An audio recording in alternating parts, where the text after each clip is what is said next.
ಲಿಂಗಾಯ ನಮಃ. ಮಾನವ ಧರ್ಮಕ್ಕೆ ಜಯವಾಗಲಿ, ಧರ್ಮದಿಂದಲೇ ವಿಶ್ವಕ್ಕೆ ಶಾಂತಿ ಆಗಲಿ. ಸರ್ವಧರ್ಮ ಒಂದೇ ಮರುಳು ಸಿದ್ದೇಶ್ವರ ಮಹಾರಾಜ್ ಕೋ ಜೈ. ಇವತ್ತು ಈ ನಾಡಿನ ದೇವರಾದಂಥ ಈ ನಾಡಿನ ಒಂದು ಸಮಾಜದ ಕಳಸ ಆದಂಥ ಇವತ್ತು ಆ ದೇವರ ಪಾದಾಡಿಯಲ್ಲಿ ಇವತ್ತು ನಾವು ಎಷ್ಟೋ ಪುಣ್ಯ ಮಾಡಿವಿ. ಯಾಕಂದರೆ 25-30 ವರ್ಷದಿಂದ ನಾನು ಸ್ವಾಮಿಗಿನಿ.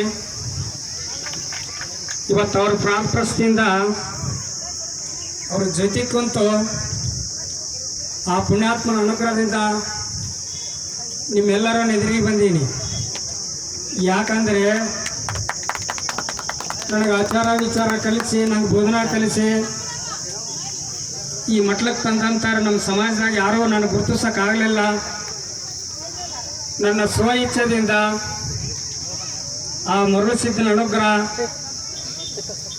ಈ ಕೊಪ್ಪಳ ಜಿಲ್ಲಾದೊಳಗೆ ಇವ್ರ ಅನುಗ್ರಹದಿಂದ ಏನಾರ ಬೆಳೆದಿನೋ ಏನೋ ಅದು ನನಗೆ ಗೊತ್ತಿಲ್ಲ.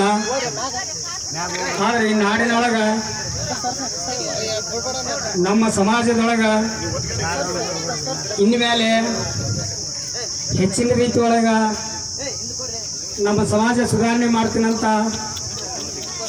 ಯಾಕಂದರೆ ಈ ದೇವ್ರಂದ್ರೆ ನಮ್ಮ ಭಾಗದಾಗ ಅಂದ್ರೆ ಇವರೇ. ಮತ್ತು ಅವ್ರನ್ನ ಎದುರಿನಾಗ ನಾನು ನಿಮ್ಮ ಹತ್ರ ಮಾತಾಡ್ತೀನಿ ಅಂದರೆ ಹೆಚ್ಚಿನ ಪ್ರಭಾವದಿಂದ ನಮ್ಮ ಸಮಾಜ ಸುಧಾರಣೆ ಮಾಡಕತ್ತೀನಿ ಅನ್ನೋ ನನಗೆ ಭಾಳ ಆಸೆ. ಯಾಕಂದರೆ ಇವತ್ತಿಗೇನೋ ಯಾರೋ ನನ್ನ ಪಕ್ಕದಾಗ ಕುಂದಿರ್ಸ್ಕೊಂಡು ಯಾರೋ ನನಗೆ ಸಹಕಾರ ಕೊಟ್ಟು ಇಲ್ಲಿವರೆಗೆ ಕರೆದಿಲ್ಲ. ಬರೀ ನನ್ನ ಸಮಾಜದಾಗ ಅಡ್ಡಾಡಿ ನಾನು. ಆದ್ರೆ ಇವತ್ತು ದೇವರು ನನ್ನ ಬಲಕೈತಂದ್ರೆ ಇವತ್ತು ನಮ್ಮ ಸಮಾಜನ ಸುಧಾರಣೆ ಮಾಡ್ತೇನೆ ಅನ್ನೋದು ಭಾಳ ಕನಸು. ಇವತ್ತು ನನ್ನ ಸಮಾಜದವರು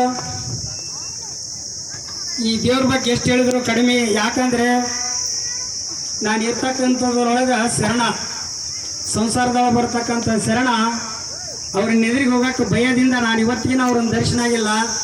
ಯಾಕೆ ದರ್ಶನ ಆಗಿಲ್ಲ ಅಂದರೆ ನಮ್ಮ ಗುರುಗಳು ನಾವು ಎಲ್ಲ ಥರದಿಂದ ಧರಿಸ್ಕೊಂಡು ಹೊರಗೆ ಹೋಗ್ತಪ್ಪ, ನಿಮ್ಮ ಸಮಾಜದಾಗ ನೀನೆಲ್ಲ ಬಂಗಾರ ಗಿಂಗಾರ ಹಾಕೊಂಡು ಬಂಗಾರ ಹಸ್ತ ಇಡು ಅಂತ ನನಗೊಂದು ಆಶೀರ್ವಾದ ಮಾಡಿದರು. ಆ ಒಂದಕ್ಕೋಸ್ಕರವಾಗಿ ಇವನ್ನೆಲ್ಲ ಧರಿಸ್ಕೊಂಡದ್ದು ಒಂದು ಹೆದರಿಕೆಗೆ ನಾವು ಅವ್ರನ್ನ ಎದುರಿಗೆ ಹೋಗಲಿಲ್ಲ. ಹಾಗಾಗಿ ಇನ್ನೂ ಸಮಾಜರು ಯಾರೂ ನನ್ನನ್ನು ಕರೆಯೋದಲ್ಲ. ಇವತ್ತು ಅವ್ರನ್ನ ಈ ಸ್ಟೇಜ್ ಮೇಲೆ ಹೇಳ್ಬೇಕಂದ್ರೆ ನಮ್ಮ ಸಮಾಜ ಏನೋ ಮಾಡಿದ್ರು ನಿಮ್ಮ ಗುರುಗಳು ಅದರ ಒಂದು ಸ್ವಲ್ಪ ಮುಂದಿಟ್ಟು ಒಂದು ಮಾಡ್ರಿ ಅಂತ ಇವರು ನಮ್ಮವರಿಗೆ ಒಂದು ಅಪ್ಪಣೆ ಹೇಳ್ಬೇಕು.